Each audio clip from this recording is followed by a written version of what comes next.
अभी नोट कर लो, अभी से नोट कर लो कि 5 सेट में आना ही है, वही बताएंगे जो आपकी बोर्ड परीक्षा में आना है। इस प्रकार से अगर आप प्रेजेंट करोगे तो आपको पूरे के पूरे नंबर मिलेंगे। मेन पॉइंट करेंगे, इसको भी जरूर याद कर लेना कि इन तीनों में से एक सेंट्रल आइडिया 100% है, 100% नो डाउट। और कॉपी चेक करते समय अध्यापक क्या क्या चेक करता है, वह लापरवाही से कॉपी नहीं जाता। कॉपी जब जांचता रहता है तो उसके दिमाग में हर चीज दौड़ती रहती है।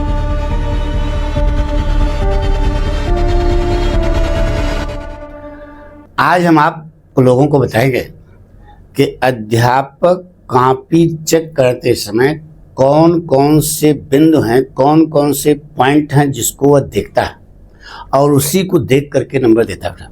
ठीक है, देखिए बेटा, विद्यार्थी सभी अपने ढंग से तैयारी करते हैं।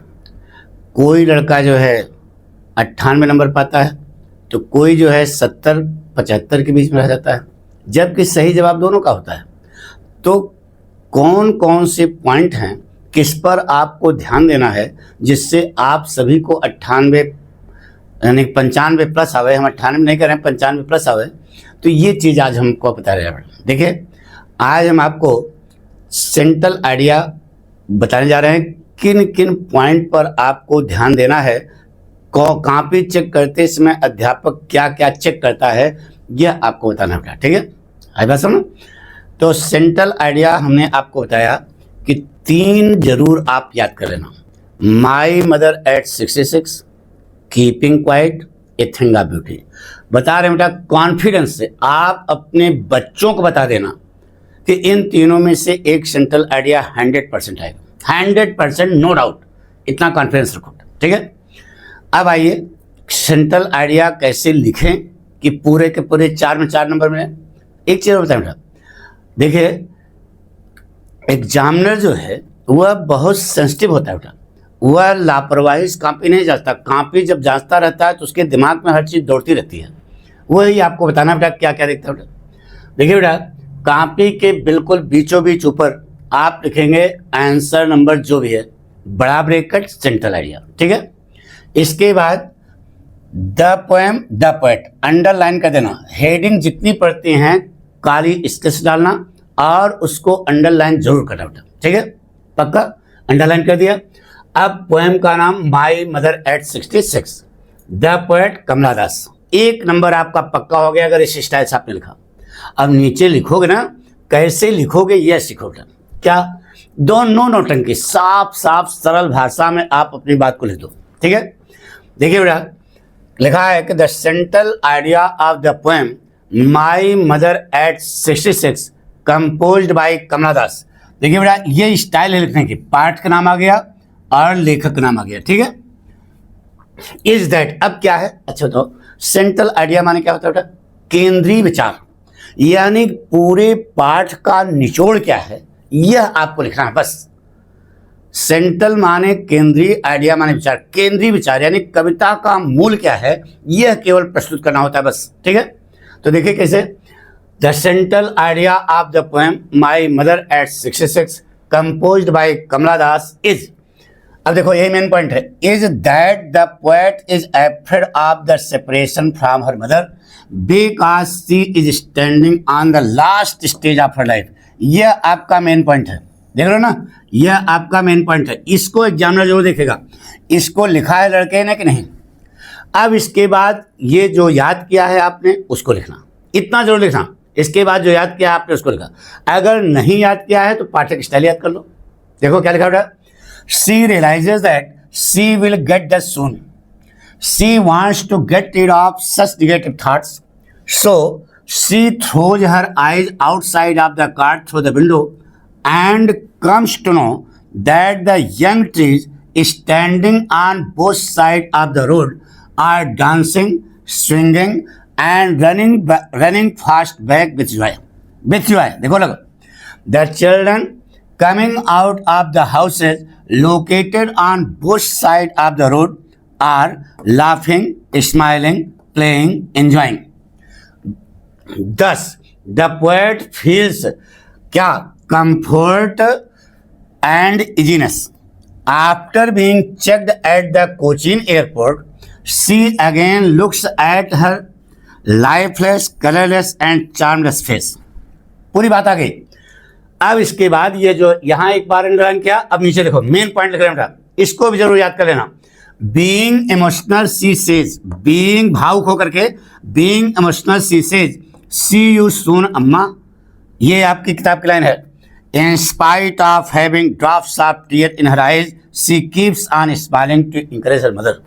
ये लाइन आप जो देख रहे हो ना, इसको आप जरूर अंडरलाइन कर देना बेटा। देख रहे हो ना, ये 2 पॉइंट देखा बेटा, कहाँ कहाँ देखा, एक शुरू में देखा और ये लास्ट में देखा। ये जो है आपका 2 नंबर दे दिया, तो 1 नंबर ये, 2 नंबर ये, और नीचे अगर आपने कोटेशन डाला है ageing is a natural process, तुम्हारी किताब में लिखा होगा बेटा पहले लाइन यही ऊपर देखो, तो ये जो है अगर लगा दिया तो 4 चांद लग गया, तो आपको इसमें 4 में 4 नंबर मिला बेटा। ठीक है, इस पैटर्न, यानी ये देखेगा पाठ का नाम, लेखक का नाम देखेगा 1 पॉइंट, दूसरा पॉइंट ये देखेगा कि आपने कविता के मेन थीम लिखी है कि नहीं, फिर उसके बाद मैटर लिखा, उसके बाद कंक्लूजन क्या चाहते, क्या लास्ट में निष्कर्ष निकला वो दिखा, और लास्ट में आपने कोटेशन सहित अगर लिखा है तो ये बेस्ट है बेटा। ये कोटेशन संस्कृत का भी हो सकता है बेटा, को संस्कृत का एक कोटेशन आपको बताया होगा, अभिवादनशीलस्य नित्यम वृद्धोपसेविनः चत्वारि तस्य वर्धन्ते आयु विद्या शोभलम, अगर ये भी लिख दिया तो बेस्ट है। आई बात समझ?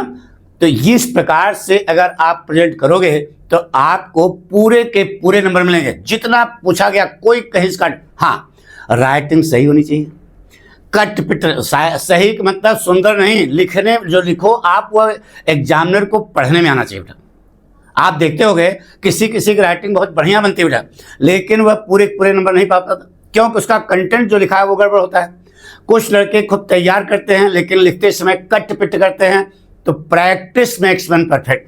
इसको आप 2-4 बार लिख करके कॉपी पर अभ्यास करेंगे तब आपके अंदर कॉन्फिडेंस आएगा। ठीक है, हमारी बात अगर समझ में आ रही है तो आप देखो बेटा, इसी प्रकार से लाइक करें, शेयर करें, सब्सक्राइब करें, और अगर जो आज के वीडियो पर ज़्यादा से ज़्यादा अगर कमेंट आ गया बेटा, तो हम आपको शॉर्ट क्वेश्चन कैसे लिखा जाएगा, लॉन्ग क्वेश्चन कैसे लिखा जाएगा, वो एक वही बताएंगे जो आपकी बोर्ड परीक्षा में आना है, साफ साफ बता दें, और सरल भाषा में आपको समझाएंगे, पढ़ते ही भर में आपको पूरी बात समझ आएगी बेटा। ठीक है, अब अगला सेंट्रल आइडिया आपको बताने जा रहे हैं, लेकिन अगर और जो आपको बताएंगे लेटर, कंप्रहेंशन, ग्रामर, ये सब पूरा चीज़ आपको किताब सब फ्री में बताएंगे। लॉन्ग क्वेश्चन, शॉर्ट क्वेश्चन सब फ्री में बताएंगे, लेकिन आप जो है इतना आपसे आपकी जिम्मेदारी है कि आप शेयर करें, सब्सक्राइब करें, लाइक करें।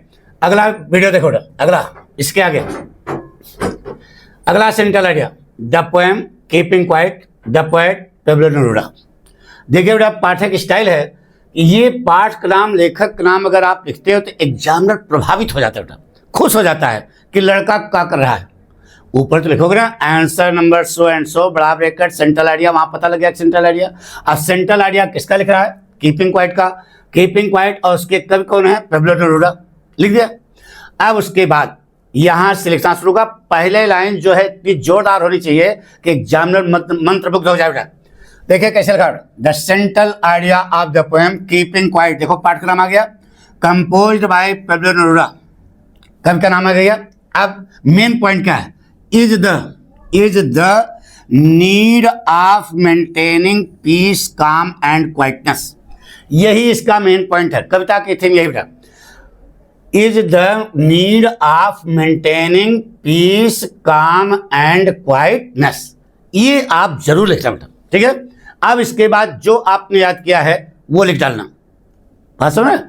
और अगर नहीं याद किया अभी तक तो ये पाठक जो लिख रहे हैं इसको याद कर लेना। ठीक है, क्या लिखा देखिए, his advice is to be quiet and harmless to every living being, the poet advises people living all over the world to stop all their activities for a short time. पढ़ाया गया होगा, देखो, द ह्यूज साइलेंस, विशाल शांति, the huge silence, विशाल शांति, will give an opportunity to introspect what we are. We have become materialistic, भौतिकवादी हो चुके हैं, to make our future better, अपने भविष्य को अच्छा बनाने के लिए, so we are always in trouble, परिणाम यह है परेशानी में। ठीक है, in the poem the poet demands the necessity of quiet introspection, शांत आत्मचिंतन की आवश्यकता पर जोर देता है। Stillness and quietness will help man to understand one another. The simple solution, देखो ये मेन लाइन है, stillness and quietness will help man to understand one another. The simple solution of the trouble is to keep quite.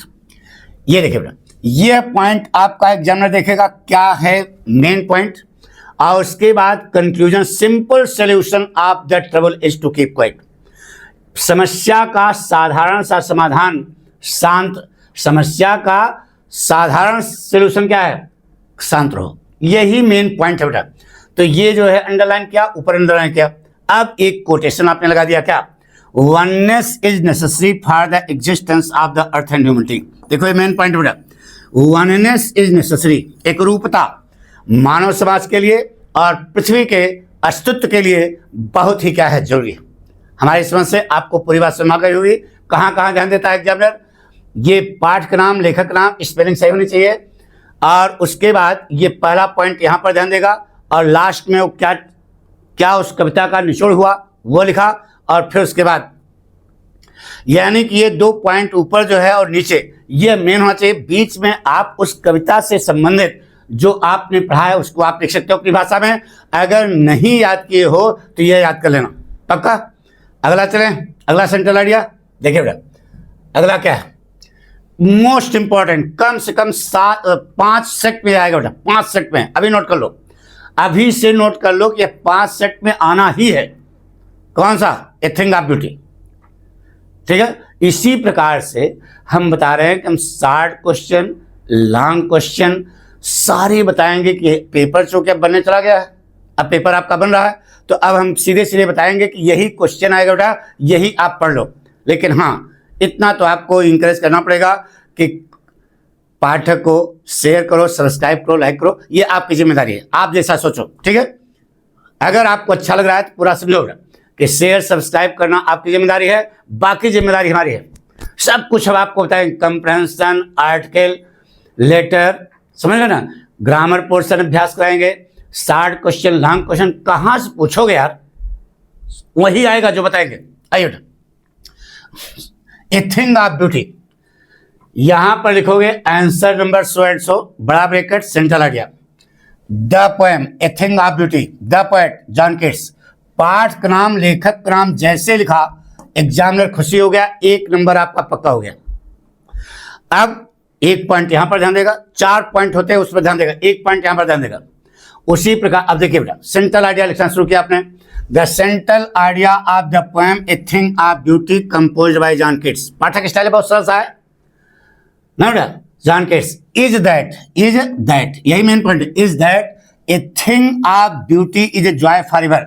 कविता की पहली line है, उठा छाप दिया, क्योंकि पूरे कविता का निचोड़ यही पहली लाइन में है बेटा, ए thing of beauty is a joy for ever.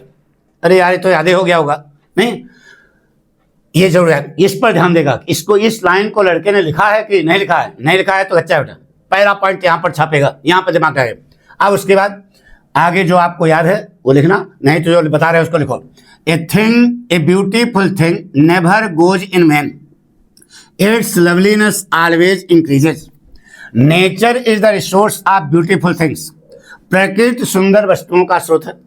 The sight of a beautiful thing removes the black curtain of sorrow, sadness and grief from our soul। क्या लाइन लिखे बेटा, it's the sight of a beautiful thing removes the black curtain of sorrow, sadness and grief from our soul। पक्का समझ आ गया होगा।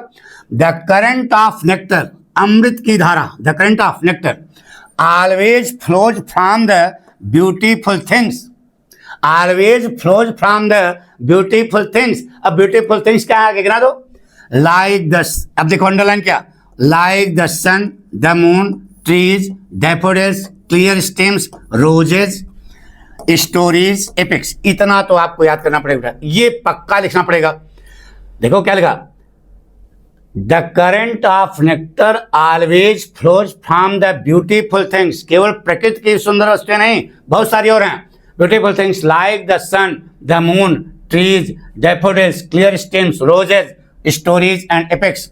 ठीक है, all these beautiful things remove our dejection, disappointment and despair. ये मेन पॉइंट है, इतना आपको अंडरलाइन करना है।